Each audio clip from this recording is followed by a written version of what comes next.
Guys, welcome back to part 4 of this tutorial. So this is getting rather long. So I think we're on more than 4 hours by now, or something like 3.5 hours. And last time I showed you guys how to inject color into your artwork.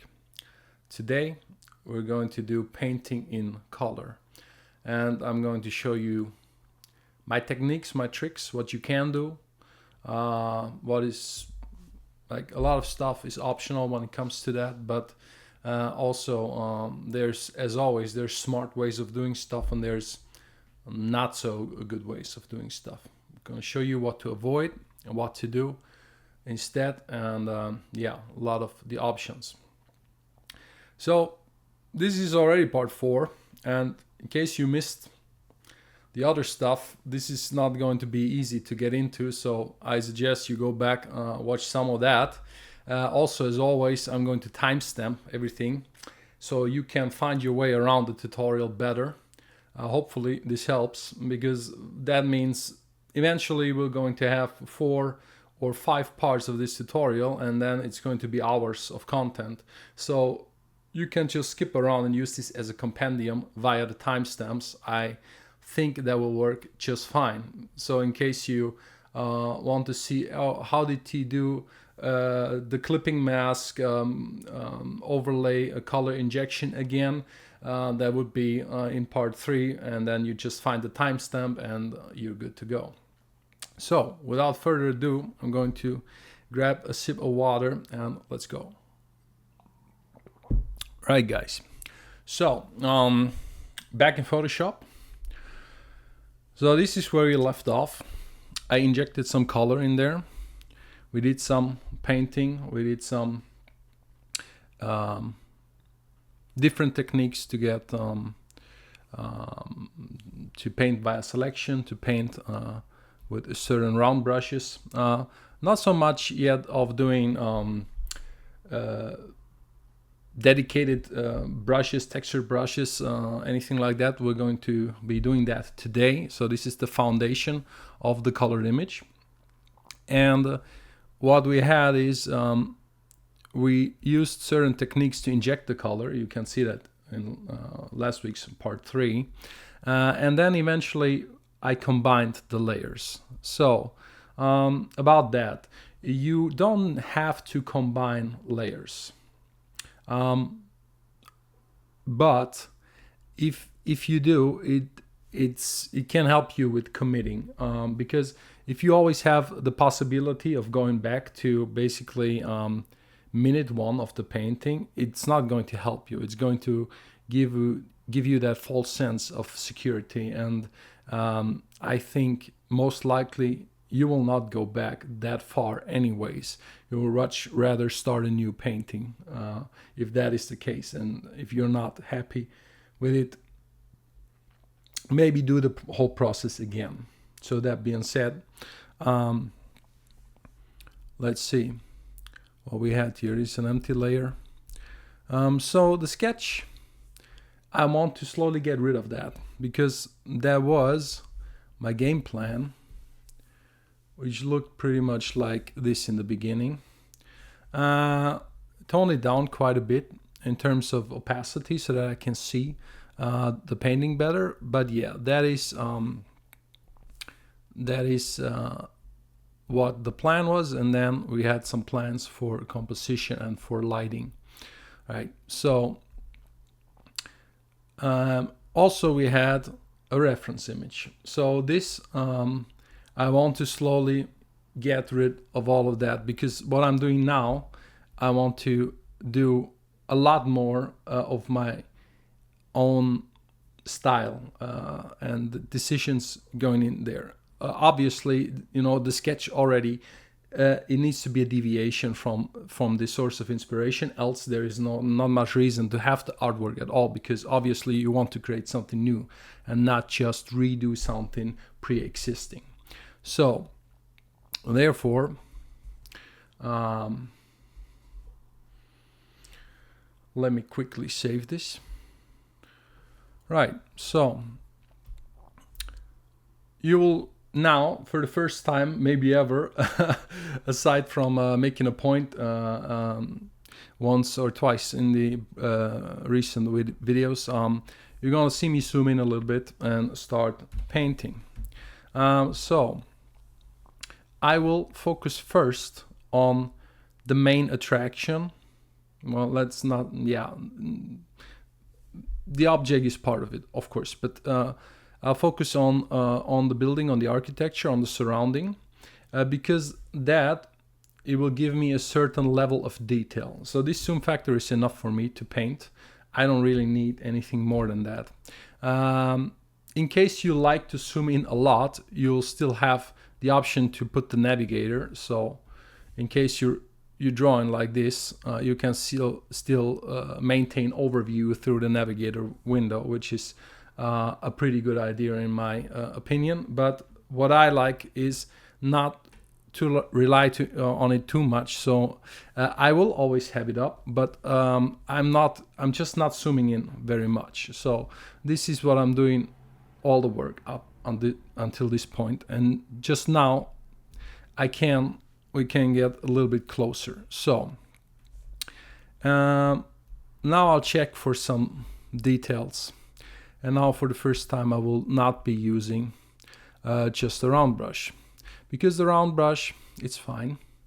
It will give you the marker-like experience, right, where you push down for more opacity.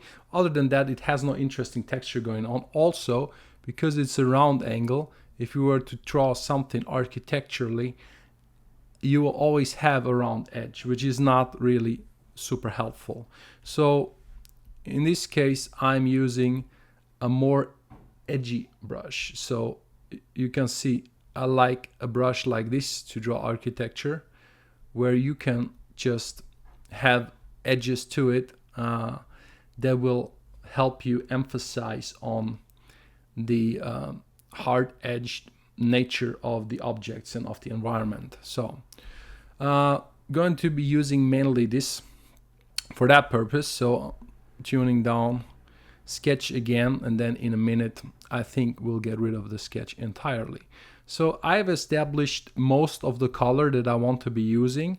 So you'll see me eyedrop a lot and take color from somewhere and then put it somewhere else. It's a very good technique, which means that you have a good color composition already, and you don't need to reinvent all the color all the time. So I'm not going over here a lot picking color. Instead, I'm picking color from the artwork itself. That way I'm making sure that I'm sticking to a certain kind of palette. So the artwork now is actually serving as my palette for a lot of it. So before we really get started here, I want to really do something, and that is, and this is what I would recommend you also to do once in a while. I will duplicate all those layers, and then I will merge all those layers. So that way I have like, what would you call that? A certain moment in time that I captured. So later I'm going to compare my progress to this. So this will help me immensely judge whether I did a good session or not.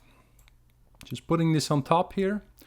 This doesn't need to be active. Instead, I mean, obviously it will block out the view. So this is going to stay just inactive, and I'm going to paint now with the color that I get from the environment. So you can either paint in here, and I'm not locking the layer now, which means that I'm just drawing on this layer. If this is too scary for you, what you can do is just do a new layer and then just paint on that new layer, and you will not have this problem that you don't need to be afraid to ruin anything. So right away I'm doing something that probably I should not be doing like that, which is I was actually drawing too small of a brush. So this is already very detailed, and on a lot of the surfaces I'm not there yet. So what you want to do a lot of the times is first draw from a more general and bigger brushes, bigger stuff to smaller stuff. I told you this already in the other parts. So if there is big decisions to make, it's good to make them. And then if there are, you basically work your way always from bigger to smaller. So that way you will be able to maintain judgment better. And yeah, just see if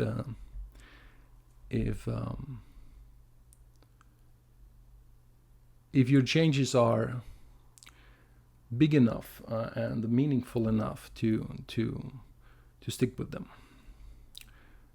So now I will just talk a little bit about the drawing and the details. Now what's happening is that you will have to watch me do some painting for quite some time, because I cannot just do this. Has to reach a certain quality before I will be satisfied with it. So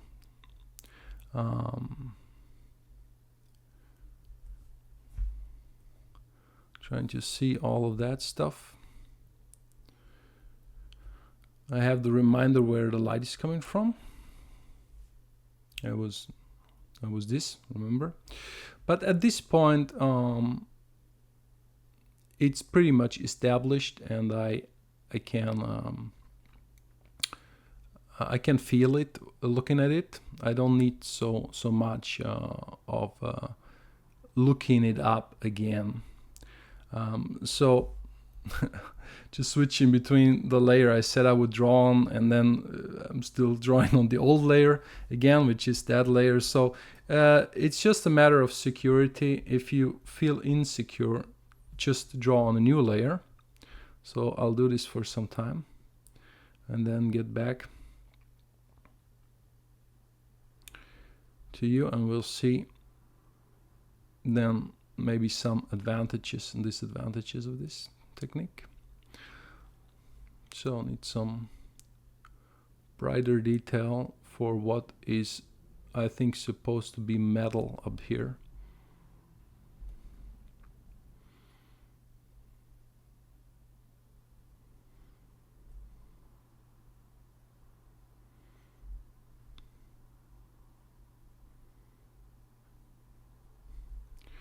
Yeah, so this naturally it will be a more quieter episode, because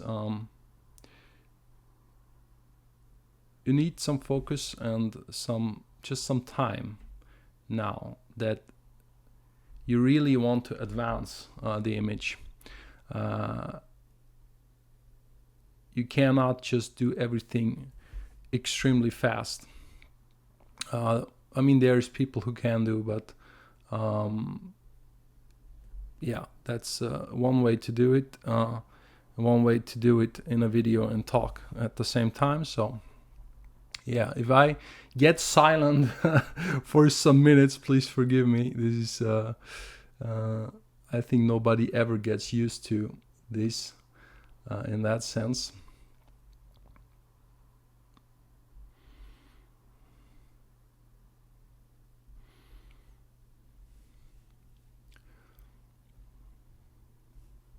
So you see me switching back to these layers sometimes, because sometimes I need to correct something, some major stuff, and cut away from what was there. And of course, I cannot cut away from the existing layer when using a new layer. That's not possible. And I also don't want to paint into what is empty area now, because that will give me it will take away the possibility for me to later just paint behind it and have it just show up in those gaps. So that's a good thing to notice there. Also, I'm not trying to be too extreme with the detail.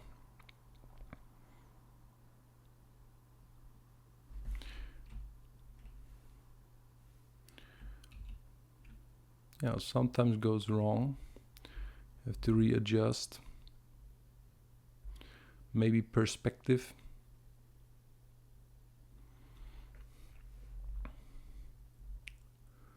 And then here I cannot see much right now.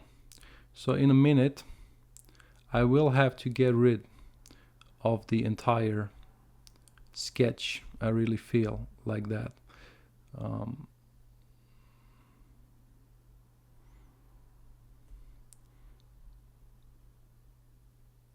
So this mixes nicely, a little bit of the passive colors. And then also over here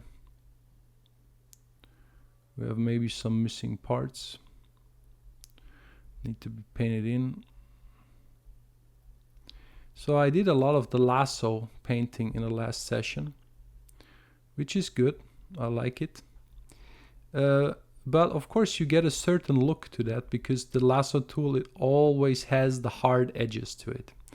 So you get a very hard edged looking painting like that, which I personally like that. So that is part of my style.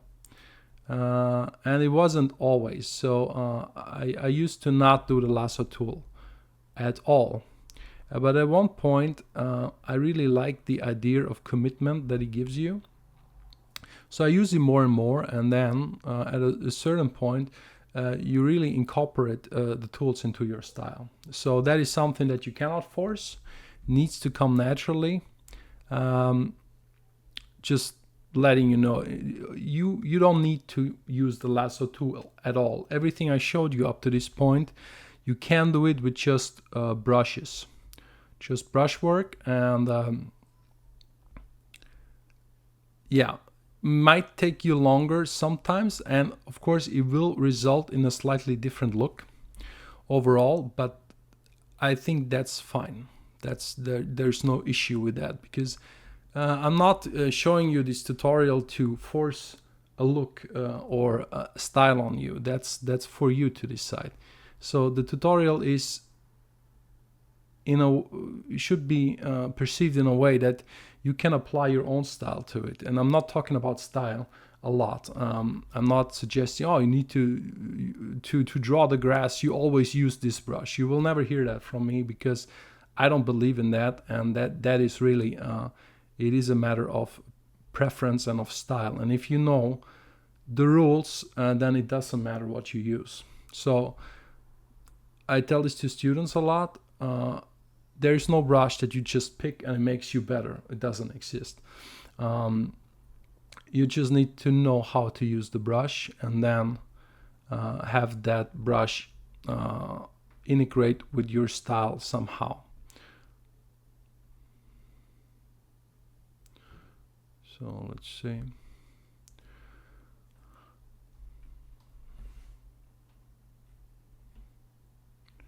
Certain details I'm not sure of, so I'm trying them out, and if I don't like them, I can always undo them.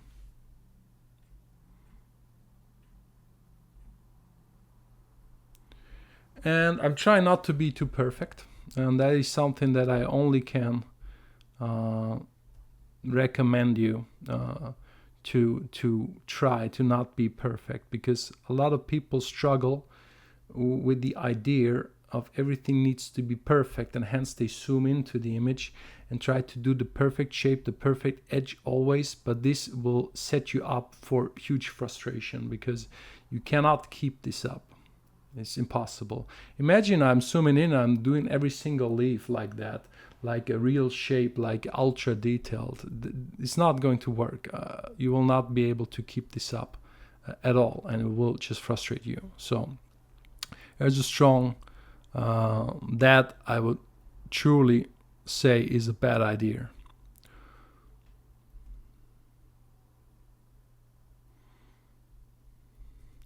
So even that railing and all the stuff, I'm doing it, but I'm not doing it super detailed. I'm just hinting at the fact that there is something. Also, of course, logically, this will have to be a similar tone.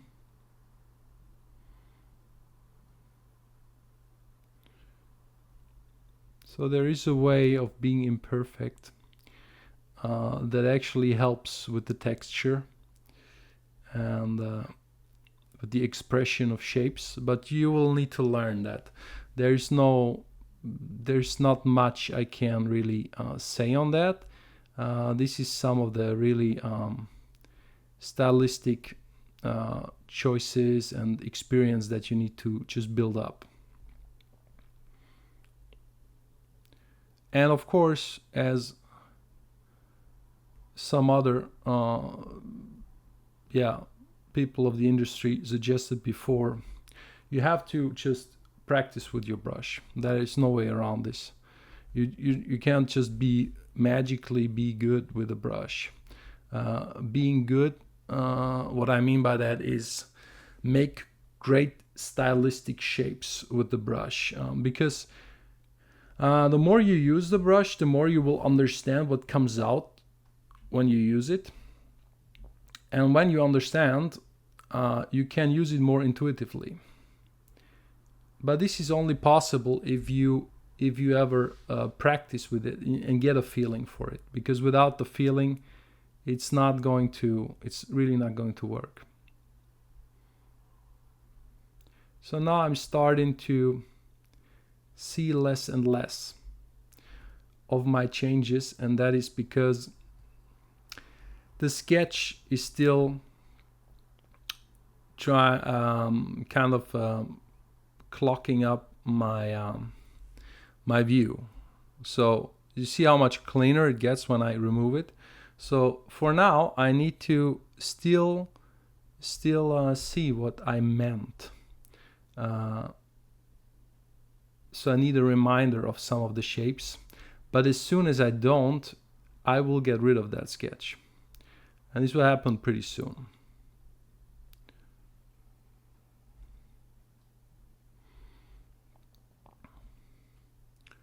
There's a person. So, and the same, I'm treating everything the same. The person is not getting extra attention for being a person for now. It will just get what is necessary to make it work. And then later on, maybe we'll give it more detail.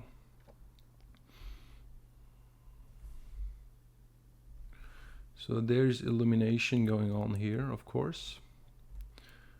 And then shadow is coming in, like so, very steep. So this reaches very far before we see those arcs cast a shadow at all. Again, it's good to have a reminder, because that means that I can draw this further and further. And then at one point, there will be a shadow cast.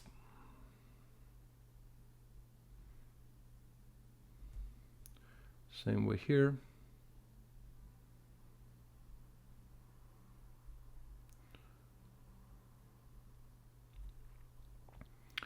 So then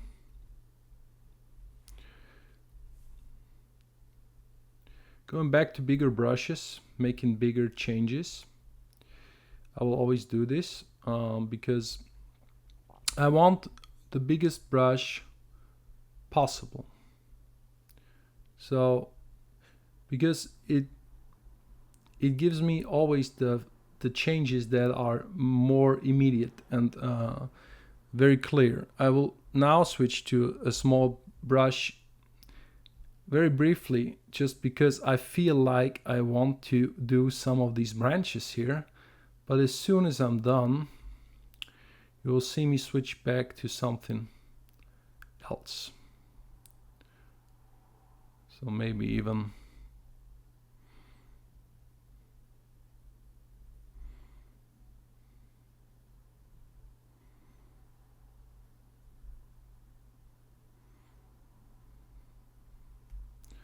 right? So, and then sometimes when I'm on that case, I realize, okay, I could do it over here, the same. But then immediately I realize that I'm not painting like in front of nothing like I was here. I'm painting in front of something, and that is not yet fully formulated. So maybe that's not a good idea. So immediately I want to go back to painting what is behind that first.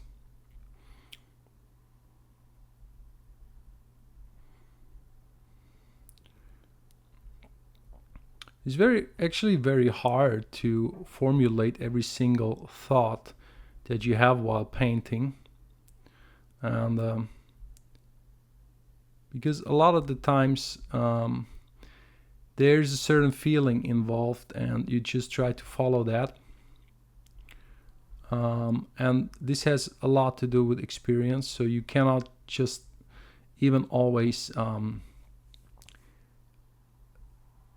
know why you're doing certain stuff at the moment. So there's that. For example, this is not working. I want the highlight on this for the ground, for the dirt. It looks slightly more reddish.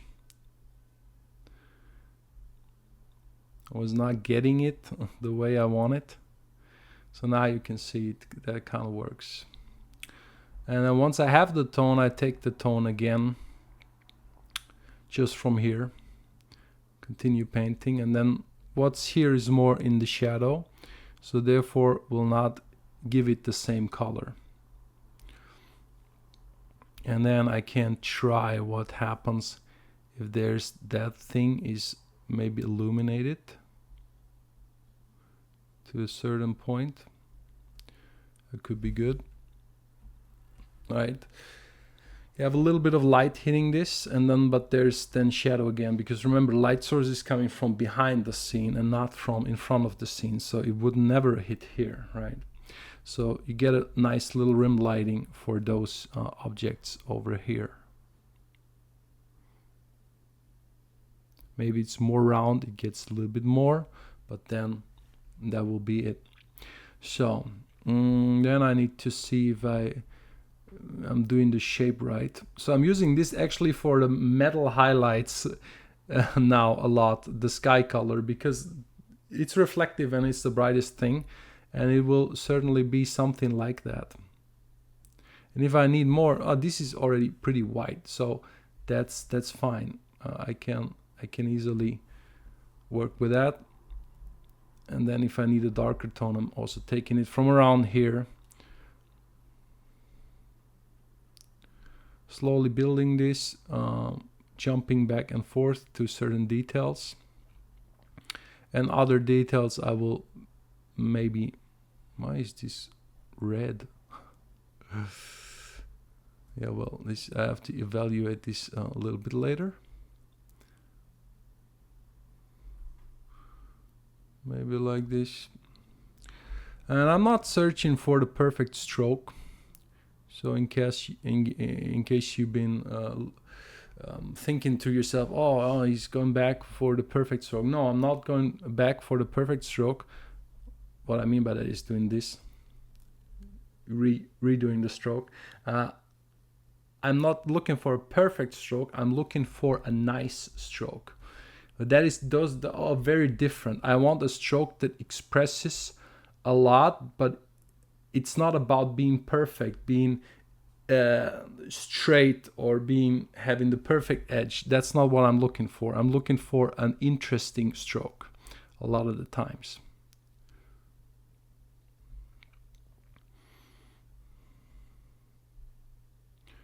Little trick here for the railing. Getting this in the shadow means that there's an offset between the railing and that background.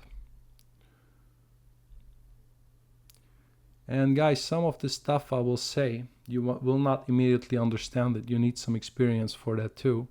So don't worry about that. It's not like, can come back to the video anytime, also in half a year's time. These kind of tutorials are meant to stay, right? It's not like you outgrow them in a week. That's not what's happening. In a week or in a year, you will see it differently. So just be aware of that too.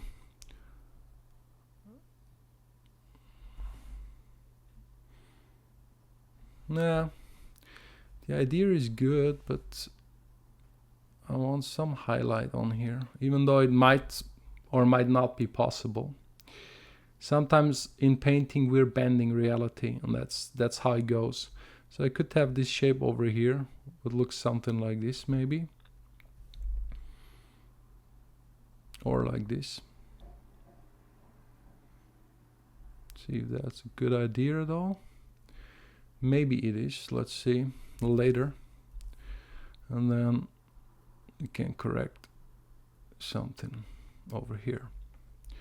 So, and then I might take, well, it's good that they're not all lit the same, the exact same.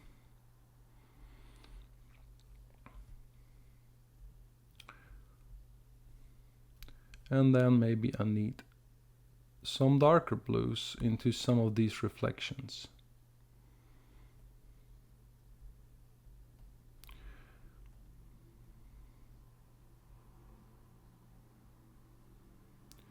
Looking for dark tones also in the image itself. And then I just accept that tones will be just going,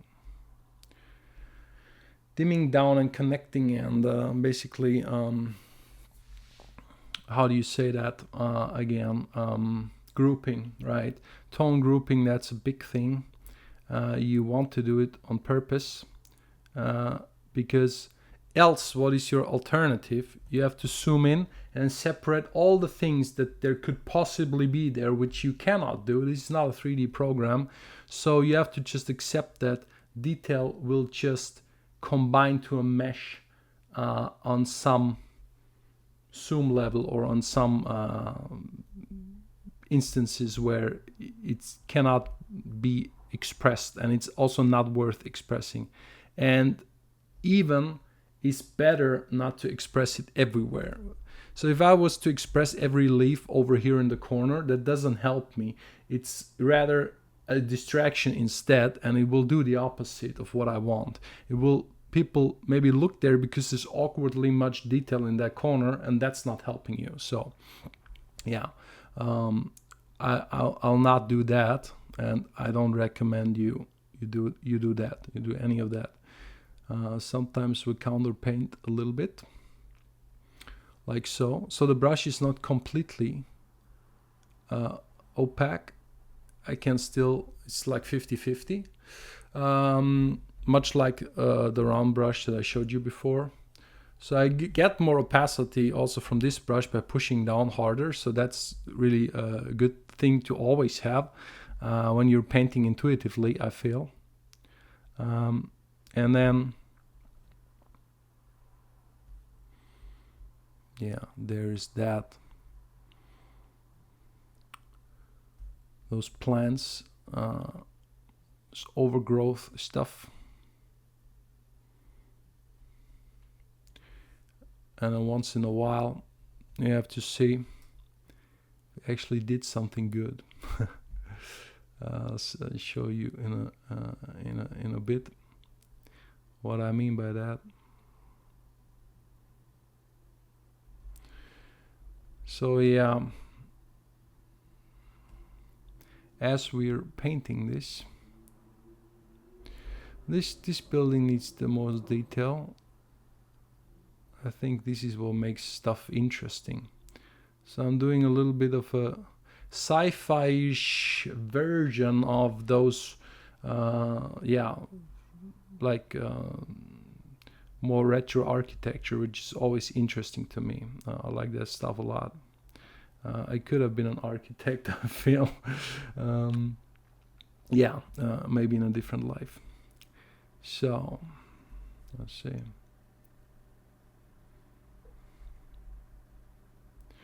So yeah, getting to this point where maybe there's an arc everywhere. getting to this point where I have to get rid of the sketch. I feel like I really do.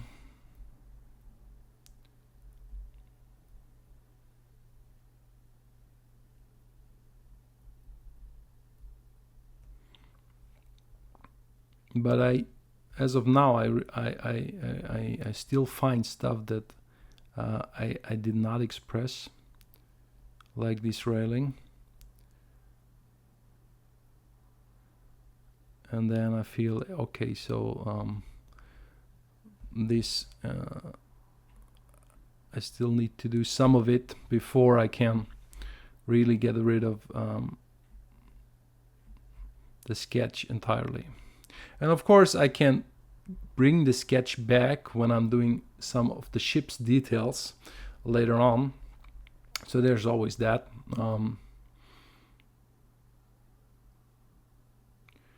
And you also have the option, of course, to partially erase the sketch. But actually, could be a good idea to do that right now. So this part over here, I did the most work on. And I feel like this is getting to a certain point where I need to get rid of that sketch. Whereas I was not even doing anything over here yet. So it will, in a certain way, start to have much more detail over here than it does over there on the other side. And this is not something to we shouldn't forget about that. So I will not do too much work, and you will see me jumping. Like I jumped a lot from one object to the other, and the reason for that is because I try to develop everything at once, which means I don't want the craziest detail only here and have no development over there, because that will make it very hard to judge when it's enough. But if I'm doing everything the same in terms of development, I will really start to feel, okay, now this is overall, this detail is enough for me. This is what I'm going for today, or just for this image I might not need more, which is much harder to judge if you do it unevenly. So let's hop now. I'm saying let's go to the other side, and then I just realized that there is some stuff that I still want to do.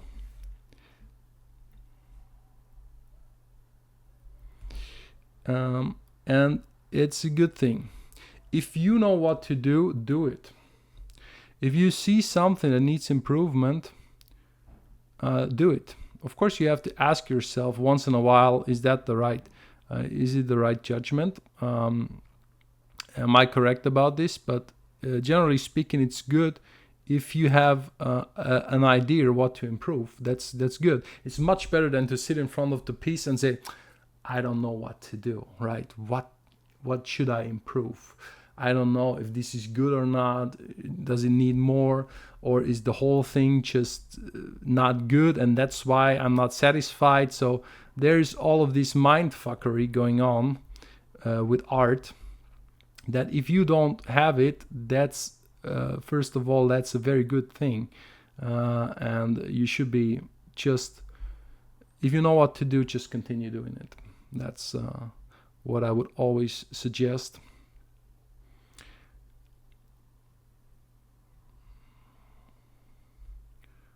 So what is here? Maybe also some of that. Maybe also another wall. And then more of stones coming off here. Yeah, maybe that's what's happening.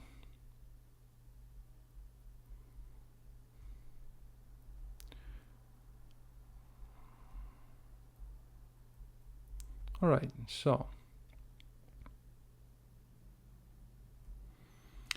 let's get over here for a second. Sometimes I have imperfections like this cut in here with the color that I really like. And it's not correct, but I will keep it because it's correct enough. I can get away with it. I can have some style in there. That is really more painterly looking. But that is really something that it's very subjective. Like some people will hate that and say, no, that looks terrible. Get rid of it. I want to do away with that. But not me, not in this case. I like me some elements of chaos. Yeah, let's say that. And then on other instances, I will try to get more detail. And this side, I already in my mind know I don't need to express so much, because this is like the shadow side. I don't want people to look there really a lot. So I'm drawing lots of this as a fall off into shadow on purpose.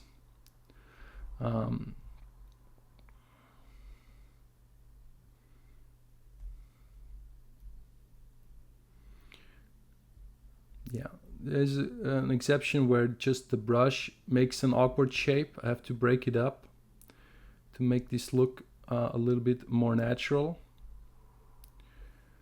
Get the hint of some detail on here.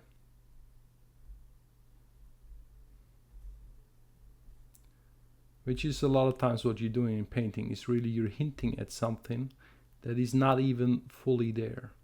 And then what it does is it provokes the brain of the audience to fill that with content that is really not there. That's just there in their mind, and because it reminds them of something that they know from reality, right? So, but that is a little bit of a more philosophical take on the whole. How does painting work, and when is it enough? When you have enough detail, right? So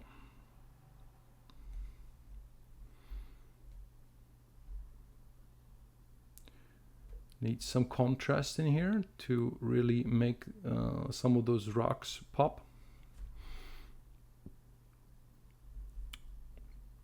Yeah, I'm on the old layer again.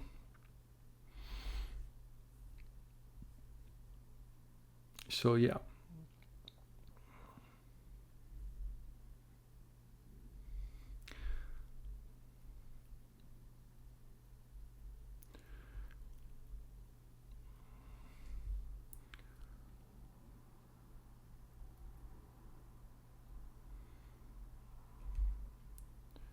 This feature is really good.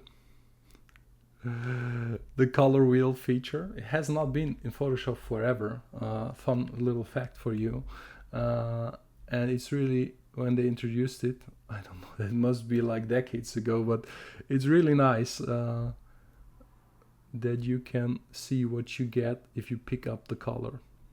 So some small stuff is actually really important. And that is also the layout of your UI, how you work in it. And you see that I am not going in the menu at all. You see the eyedropper tool popping up, then you see me popping, just continue painting. And maybe you're thinking to yourself, how is he doing that so fast? And the answer to that is, I have shortcuts on my Wacom tablet. And also I have the keyboard over there. And sometimes I'm just pressing on the keyboard a key. For example, if I want the lasso tool, I press L. And then if I want the brush back, I press B on the keyboard for brush.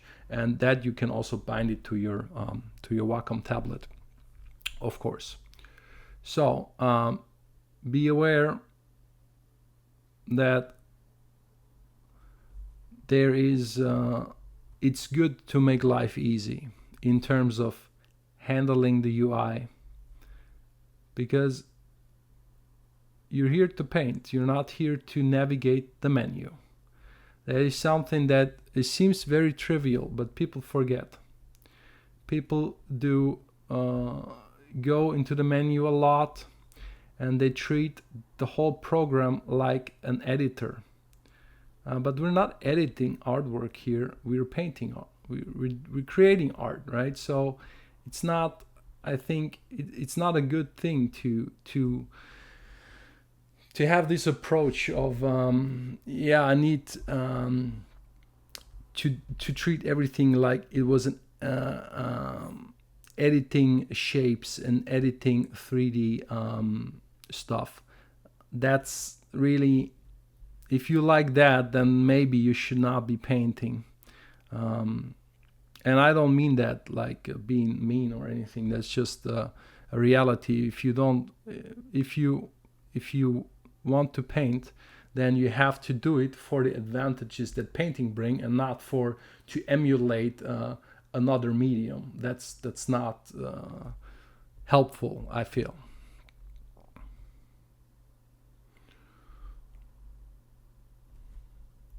I already painted this over on the other layer, so it wouldn't let me paint there. That's what happens if you sometimes erratically move in between layers.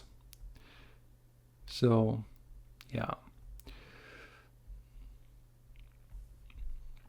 But I'm moving over there again, which was not the plan.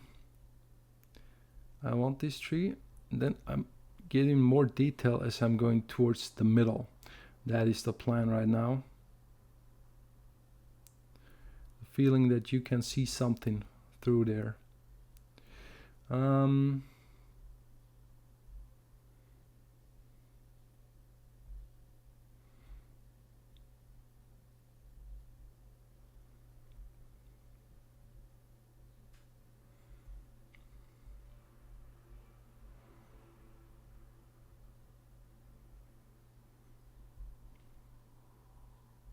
It's mostly in the shade.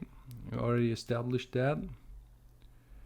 And then towards the water, length gets often darker because it gets wet. Because there is small waves, and where it's wet in the shadow, it gets very dark. So therefore, it's always a good idea to add that a little bit of that darkness over here. And also, I'm repainting some of the sketch to get the feeling of the detail from the sketch, because I know I want to get rid of the sketch. Maybe there's a staircase here, and sometimes you only need to hint at details, and that will be enough.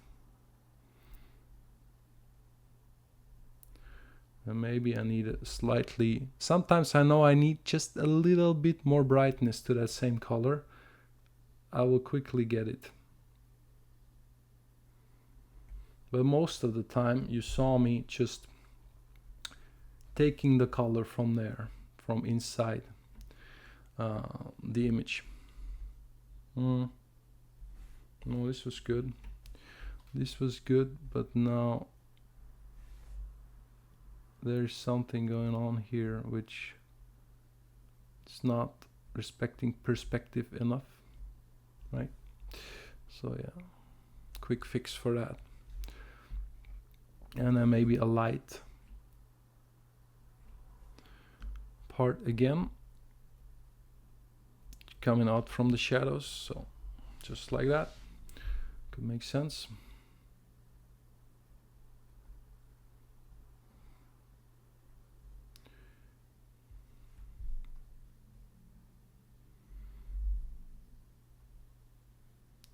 Yeah, so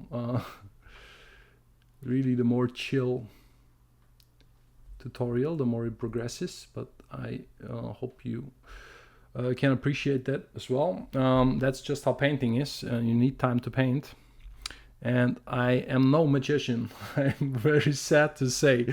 I just need to put in the time to get something good.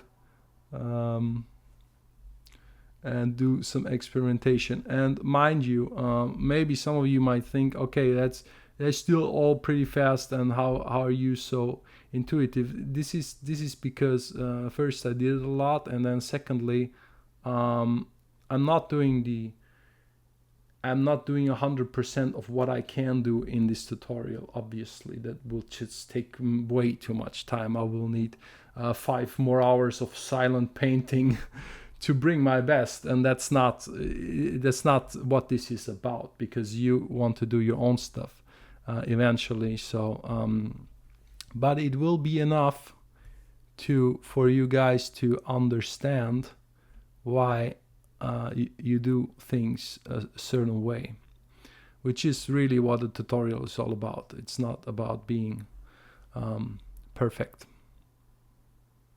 And for me, to be honest with you, now that we're on the topic, a lot of times art is, the older I get, the less art becomes about being perfect. It's just do something, and then you like the process. And a lot of the artworks that I like from other painters are not perfect. They're very, maybe even rough, but there is some beauty in the roughness, and that the way it communicates with what you expect from it, and your mind filling the blanks, that I really like much more than just a perfect, fully rendered image that is just almost too perfect. So now, I'm laughing at myself, because every time I say now, I'm finding something else to do, which in theory is exactly what I preach to be good. But then again, I want to move on at one point for you guys. So let's see. I get rid of the sketch. Do I get away with it? Now I'm using it as a control mechanism. So is there enough detail over here? Well, yeah, that works pretty well. I can see everything I want to see, minus a few details that I can, in my head, fill the blanks, fill the gaps. Over here, yeah, something. So this is a very intense blading of the brush, so I might work a little bit more on that. Just get rid of some of this, because we need some light parts of the railing, but then we also need some darker parts. So let's see. Improved, yeah, a little bit. Then now you can see down here maybe it's issues with shape, issues with what is in here.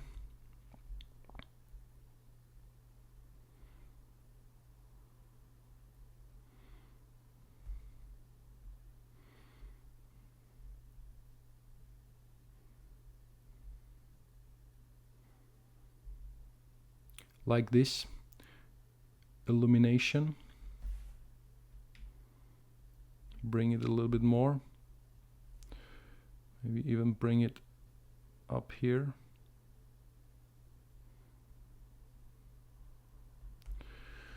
To a certain point,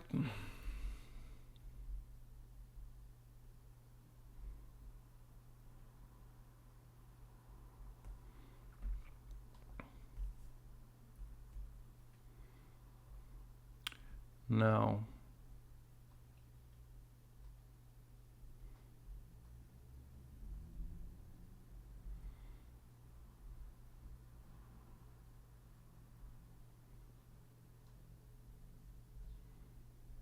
just a little bit too aggressive there. So yeah, there is some slowly smaller details are emerging, as you can see.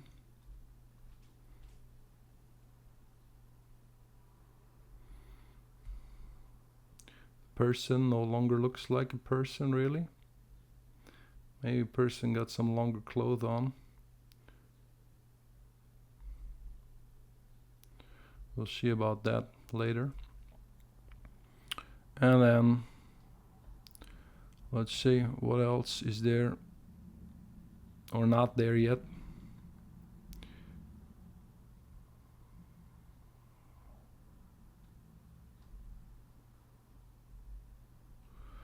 So here there is a problem with restricting architecture. You should see where it ends a little bit better. But then again, it doesn't need to be extremely obvious. So some of the light bleeding, I like it, I really do. So I will keep it.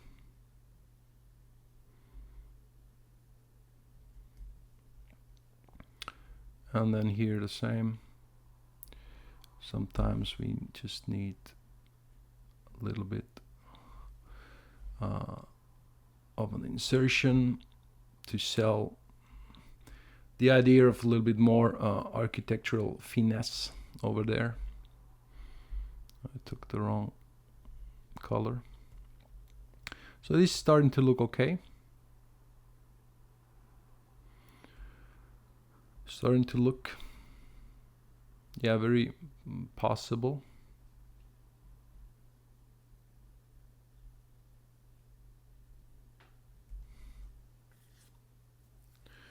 This part is fine. So let's see what we got here.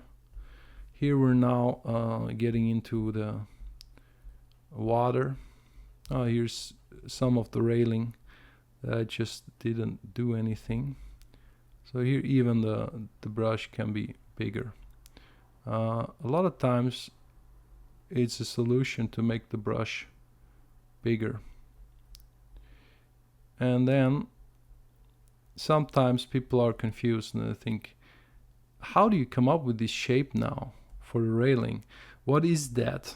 And the answer to that is, I don't really know.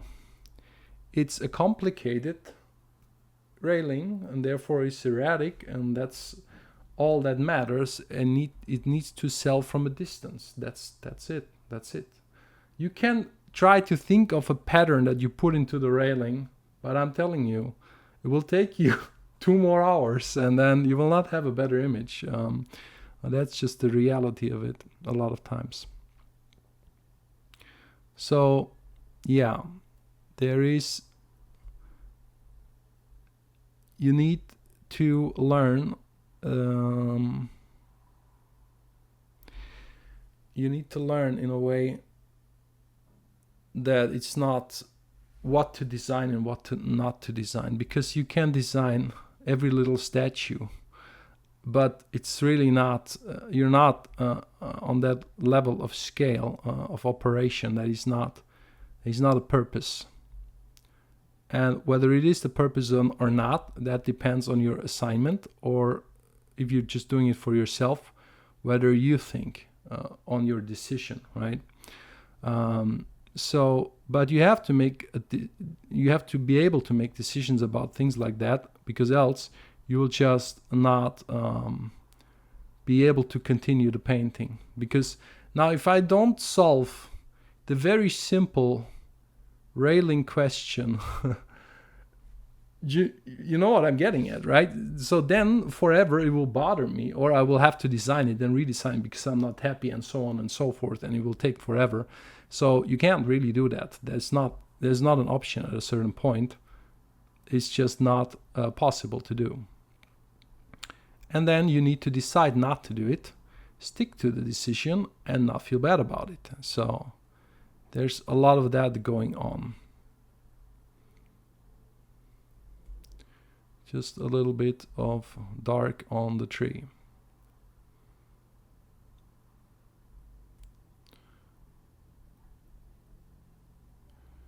So that way, separate the tree from the surrounding tree has a lot of contrast in the darks. So there's always that going on. Of course, you can go back to the lasso tool and do some of that stuff just with the lasso. It works fine. I'm not doing that right now because I did this already enough, I feel, in the last session. So, and then you feel that some tone separations are now different than they were with the sketch, and that is to be expected. And there's really no preparing you for that other than just practicing to do it. So painting is not a drawing. I know that in American English they like use those terms pretty much interchangeable, but it's really not. Painting is not drawing. One is about color and shapes, and the other is about lines representing the idea of shapes. So they're not the same in any way.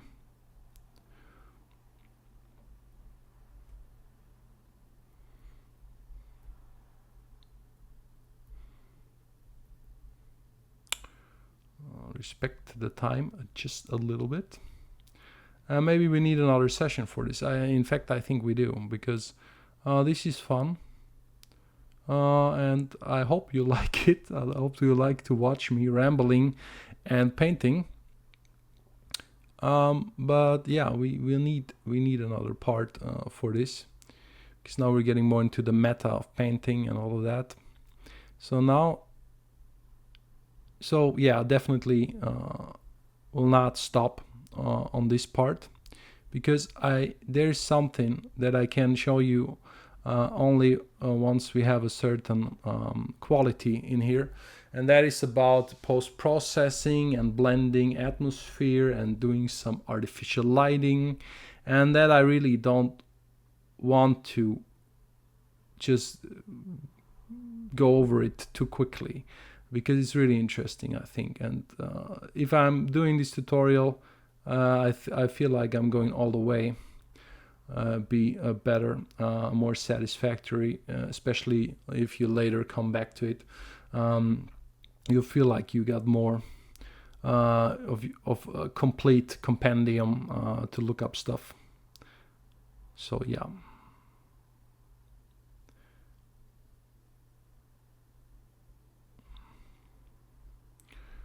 And then, no, that was not good.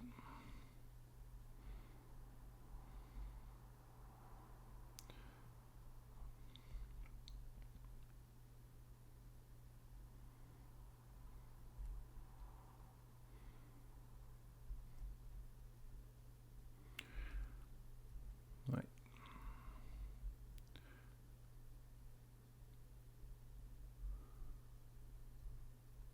So by being sloppy, some colors mix in here and they group in interesting ways, and I welcome that, and I think you should too.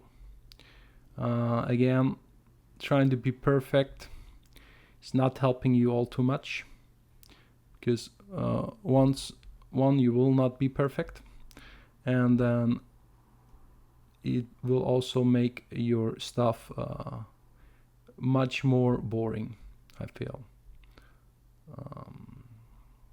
That shadow cast though is just plain wrong.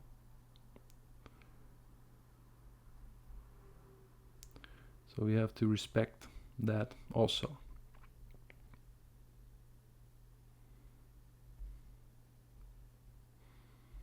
Maybe this should go on.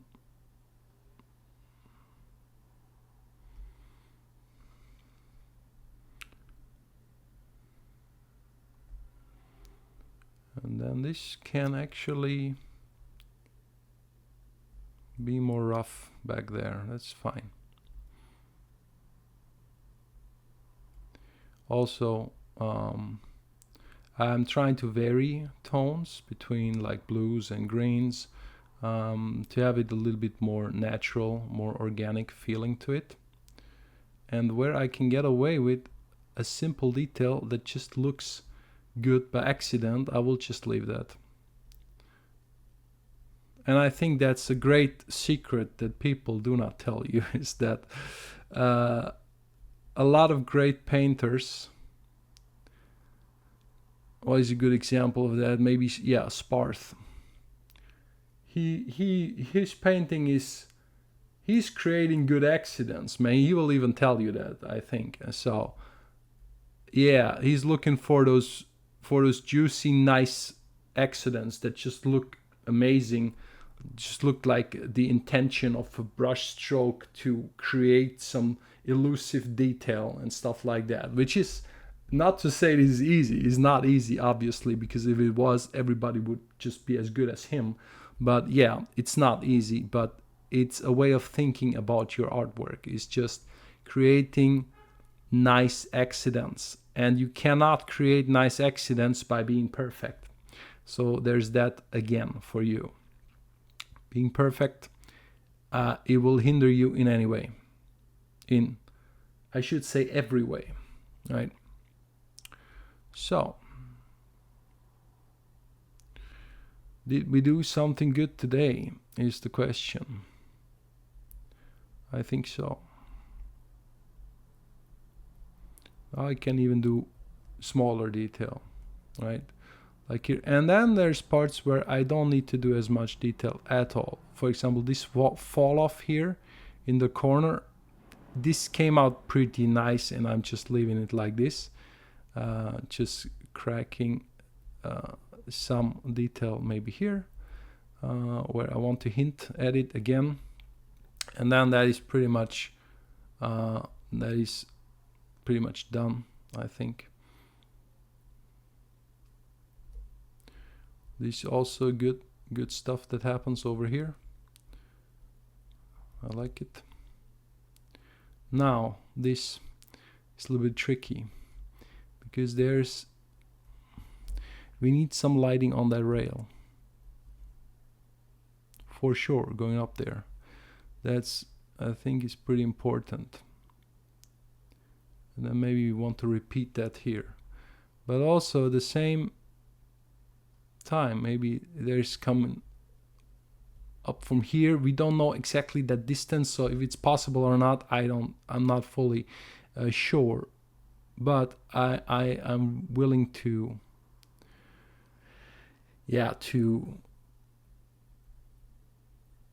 do style over logic maybe sometimes, but you have to be careful with that, because if you do it too much, you will make bad decisions, and then it's not believable anymore. So over here, that was off by too much for my taste. Same.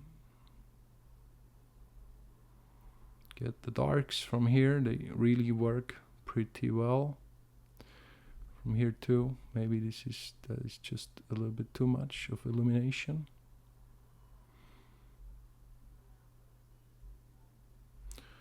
Yeah.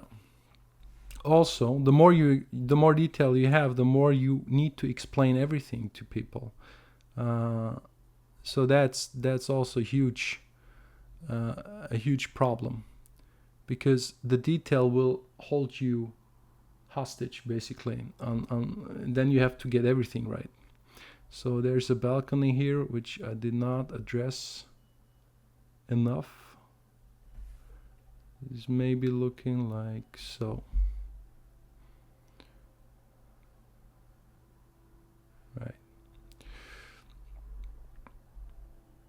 Not too much light coming there, because light is at a very steep angle, remember? So maybe it hits this and maybe not. I don't know.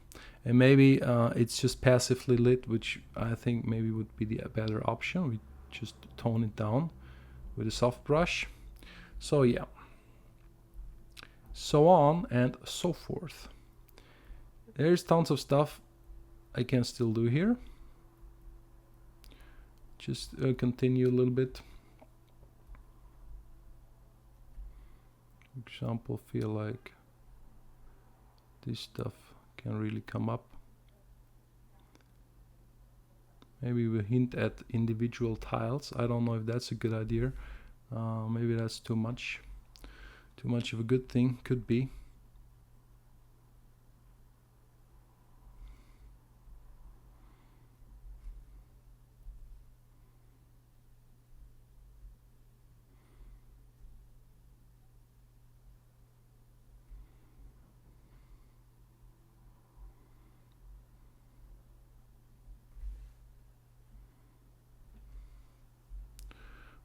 Maybe little details with less contrast is also sometimes a good idea.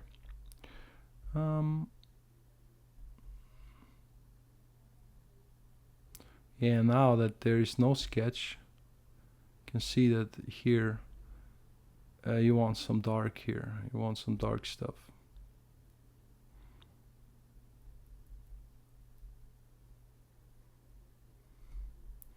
You can even make much more dark down here. Over here it kind of works. Maybe there's an edge here.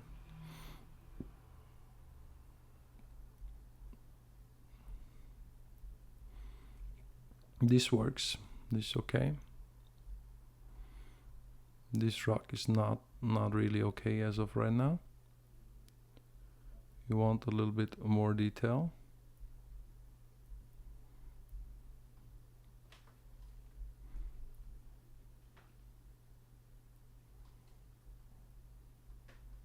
But also not too much, because we're in the corner, and as I said before, yeah, I'm not looking to create distractions here. It's not about distracting.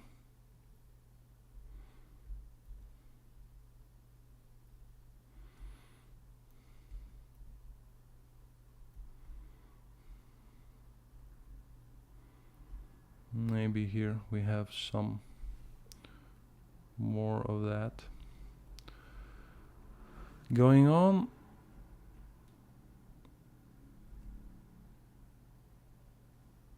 Some features in the architecture.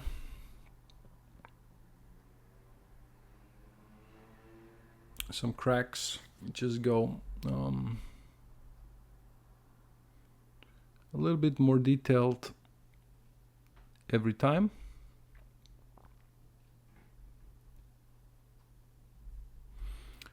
Let's see.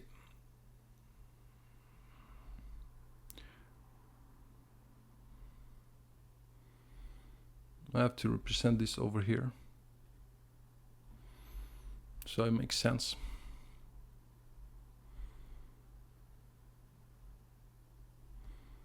And then over here maybe that's too much.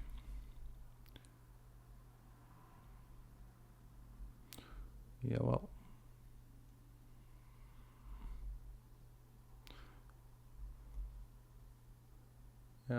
this some small stuff is a little bit tricky, and you feel in time with some experience, you feel like now this I really better get it really right.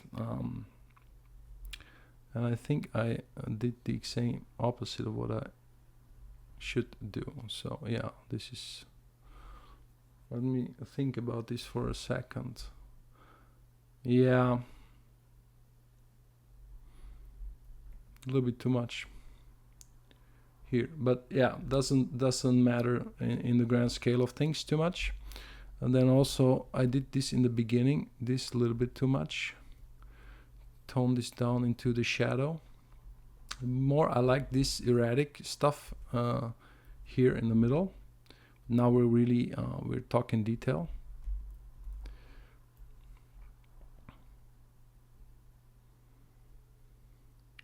So this for me is good.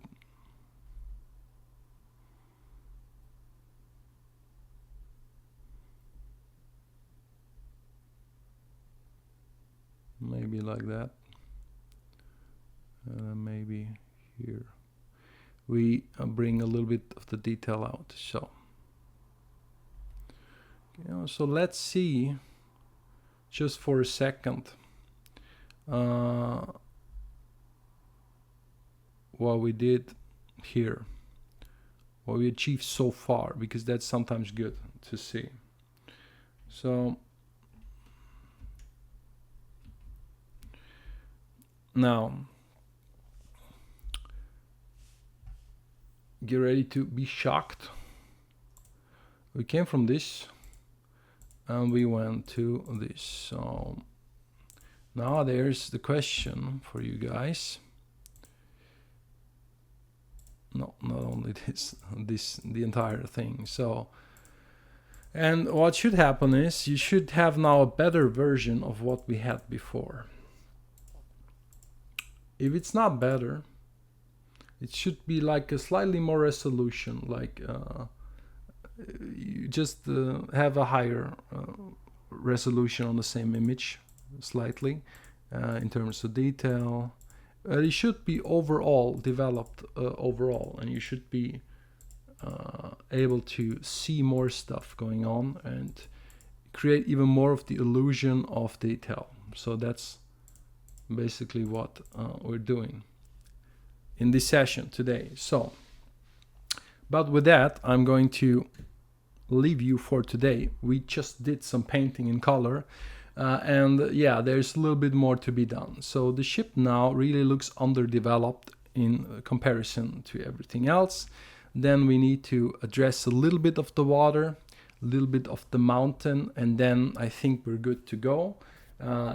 Maybe even in the next session, and then I'll show you how to color blend and color atmospheric blend a little bit, and then yeah, maybe we do some little gimmicks still, we do some little effects, some artificial light from the object, maybe even some artificial light or little structure over here, maybe even reflection of that. That's always nice to have. And then I think we're getting closer and closer to completing this image. So yeah, hope you like this, and stay tuned. So guys, thanks for watching this episode, part 4 of the tutorial that is turned out to be pretty long, but I did claim that it's the only tutorials you need, so I think that is to be expected. So next time we're doing more painting in color, get the image to a very even level of detail. Then we do, as I said it before, we do some details, some post-processing, and finishing up the image.